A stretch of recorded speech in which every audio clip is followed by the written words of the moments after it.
ଯେଉଁ ଝିଅମାନେ ଛୋଟ ଡ୍ରେସ୍ ପିନ୍ଧନ୍ତି ତାଙ୍କ ପାଇଁ ପିତାଙ୍କ ଦ୍ୱାରା ସମର୍ପିତ। ଗୋଟିଏ ଝିଅକୁ ତା ବାପା ତାକୁ ଆଇଫୋନ୍ ଗିଫ୍ଟ କଲେ। ପରଦିନ ବାପା ଝିଅକୁ ପଚାରିଲେ, ଝିଅ ତୋତେ ଆଇଫୋନ୍ ମିଳିଲା ପରେ ପ୍ରଥମେ କ'ଣ କଲୁ? ଝିଅ, ମୁଁ ଗ୍ଲାସ୍ ଗାର୍ଡ ଓ କଭର ଅର୍ଡର କଲି।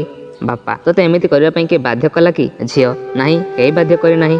ବାପା, ତୁମକୁ ଏମିତି ଲାଗୁନି କି ତୁମେ ଆଇଫୋନ୍ ନିର୍ମାତାଙ୍କୁ ଅପମାନ କରିଛ? ଝିଅ, ନାହିଁ, ନିର୍ମାତା ନିଜେ ଆଇଫୋନ୍ରେ କଭର ଗ୍ଲାସ୍ ଗାର୍ଡ ଲଗାଇବା ପାଇଁ ଉପଦେଶ ଦେଇଛନ୍ତି। ବାପା, ତାହେଲେ ତ ଆଇଫୋନ୍ ନିଜେ ଦେଖିବା ପାଇଁ ଖରାପ ଦିଶୁଥିବ, ସେଥିପାଇଁ ତୁମେ ଫୋନ୍ ପାଇଁ କଭର ମଗାଇଛ। ବାପା, କଭର ଲଗାଇବା ଦ୍ୱାରା ଫୋନ୍ର ସୁନ୍ଦରତା କମିଗଲା କି? ଝିଅ, ନାହିଁ, ଏହା ପରିବର୍ତ୍ତେ କଭର ଲଗାଇବା ପରେ ଆଇଫୋନ୍ ଅଧିକ ସୁନ୍ଦର ଦିଶୁଛି। ବାପା ଝିଅକୁ ସ୍ନେହରେ ଦେଖି କହିଲେ, ଝିଅ, ଆଇଫୋନ୍ରୁ ବି ଅଧିକ ଦାମୀ ଓ ସୁନ୍ଦର ହେଉଛି ତୋ ଶରୀର ଏବଂ ତୁ ଏହି ଘରର ଓ ଆମର ଇଜ୍ଜତ। ତୁମ ଅଙ୍ଗକୁ କପଡ଼ା ଦ୍ୱାରା କଭର କରିବା ଦ୍ୱାରା ତୁମ ସୁନ୍ଦରତା ଆହୁରି ଅଧିକ ବଢ଼ିବ। ଝିଅ ପାଖରେ ବାପାଙ୍କ ଏହି କଥାର କୌଣସି ଉତ୍ତର ନଥିଲା, କେବଳ ଆଖିରେ ଲୁହ ଛଡ଼ା। ଝିଅମାନଙ୍କୁ ଏତିକି ନିବେଦନ, ଭାରତୀୟ ସଂସ୍କୃତି, ସଂସ୍କାର ଓ ପରମ୍ପରାକୁ ବଜାୟ ରଖନ୍ତୁ। ଆଶା କରୁଛି ଏହି ଛୋଟ କାହାଣୀଟି ଆପଣମାନଙ୍କୁ ଭଲ ଲାଗିଥିବ। ଯଦି ଭଲ ଲାଗିଲା ତାହେଲେ ଭିଡ଼ିଓକୁ ନିଶ୍ଚୟ ଲାଇକ୍ କରନ୍ତୁ, ଚ୍ୟାନେଲକୁ ସବସ୍କ୍ରାଇବ୍ କରନ୍ତୁ ଏମିତି କାହାଣୀ ଭିଡ଼ିଓ ଦେଖିବା ପାଇଁ।